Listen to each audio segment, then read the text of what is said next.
ગુજરાતના ગાંધીનગરમાં એક જ પરિવારના 5 સદસ્યોએ ગરમીથી પરેશાન થઈને એક ફેસલો લીધો.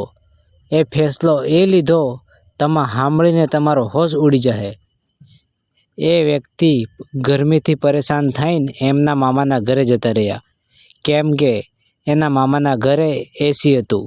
એસીમાં આરામથી રૂમમાં બેસીને એક ટાઈમ એવો હતો સાહેબ, શરદીનો ટાઈમ એવો હતો જ્યારે અમે સૂરજને હોદતા હતા તાપવા માટે, અને આજનો ટાઈમ એવો છે સૂરજ અમને હોદી રહ્યો છે ગરમીમાં બાળવા માટે.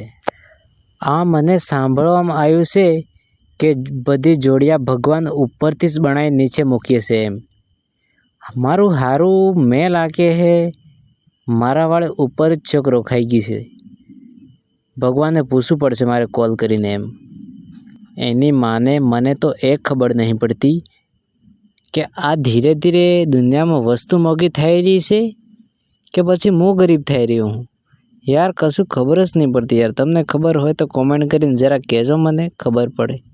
આ બધા મારે ભારતના લોકોને એક વાત કહેવી છે કે સામના 7 વાગ્યા પછી કોઈને કોલ કરતા નહીં, કેમ કે બધા લોકોએ IPLમાં કરોડપતિ બનવાના સપના જોઈ રહ્યા છે. એમને ડિસ્ટર્બ ના કરવાનું, કેમ કે આપણે દેશની ઇજ્જતનો સવાલ છે. એમને કરોડપતિ બનવા દો, એના પછી ધીરે ધીરે તમે કરોડપતિ થઈ જાઓ.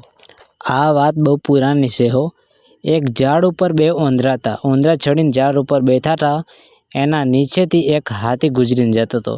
એક ઉંદરાનો પગ ફિસલી ગયો અને એ પડ્યો એના હાથી ઉપર. બીજો ઉંદરો જોઈને શું કે ખબર, દબાવીને રાખ સાલાને, હું ત્યાં નીચે ઉતરીને આવું છું એમ.